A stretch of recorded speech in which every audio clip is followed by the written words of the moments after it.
Oh, that's a nice kick. So nearly 8 minutes gone, and the visitors ahead. It's Ulster 0 and Benetton 3. Nicely done by Billy Burns, playing his 53rd game for his adopted club. Herring throws. Carter takes. Carter nearly bundled out of it, but he's managed to get it away. Now it's Moore. Better pass this time. Burns. Crossfield kick. That could go anywhere. It's gone into Craig Gilroy. And my word, he's deserved that. And Craig Gilroy gets try number 67. Are they going to have a look at this one as well?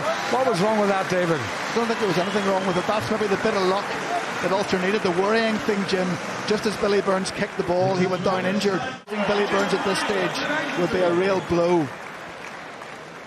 Seems to be a problem with his left leg. I'm not sure whether it was a tackle after he kicked it. I'd like to have another look at that. But what a great finish by Craig Gilroy, who, as we mentioned, is fast approaching his 200th Ulster appearance.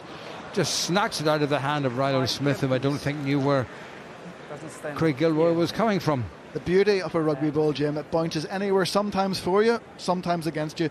And there's some for Craig there, for Gilroy there. That's the perfect bounce. But as I said, huge. And good to see Billy getting up, but just the way he was. I'm fine, thanks. Moving in the ground suggested that it was a nasty enough. Burns has found his touch. Herring has found his man. Likewise, Doak, Stuart Moore, straight down the middle. Doak again quickly this time. Matty Ray. Doak again, nice switch. Doak. That's well done here.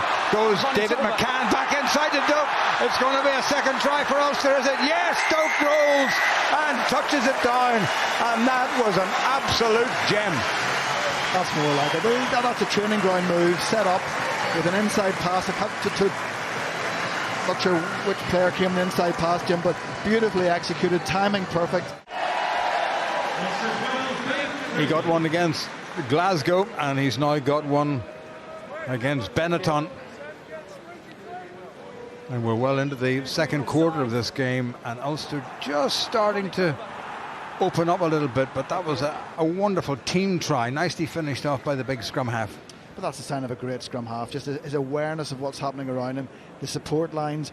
I've read a number of comparisons between the way Nathan plays and Pinar and the skills and attributes that he brought to the game.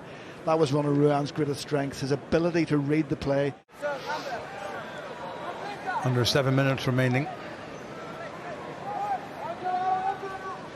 Herring to Carter, the old 1-2, and here they go again. They got the drive on before Rob Herring even joined him at the back. And there's a couple of Benetton players just holding on for grim death at the back of that. They're not allowed to change position. Ulster for the line. Herring's got it this time.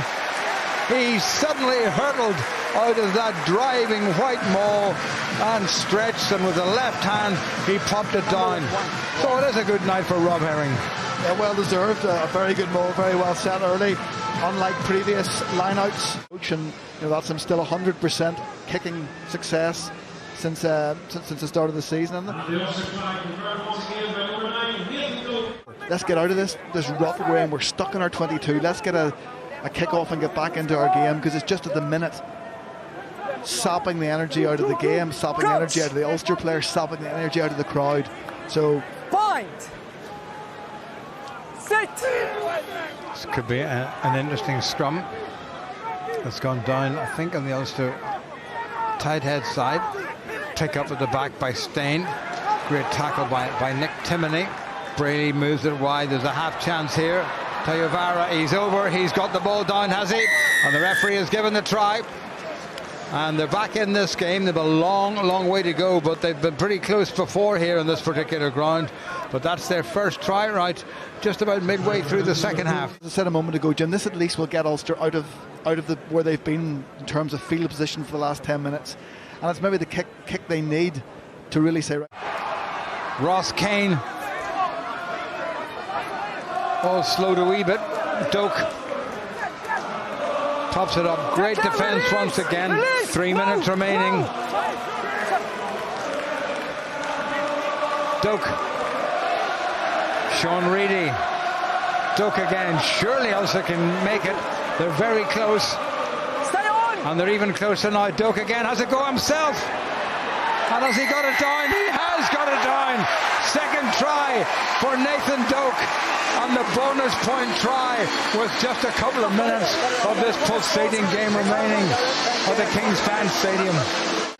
Having had a man down, they've managed the game and come away with a comfortable win, and again well recognised by Nathan Doak. He's certainly been the dominant person in the game in terms of the scores, but his all-round game has been very good.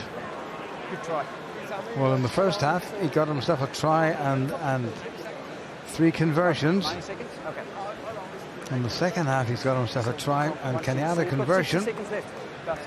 What's the important thing is that Ulster have got themselves a bonus point try, and that'll take their points in the table up to 15, a maximum after 3 games, and you couldn't get any better than that.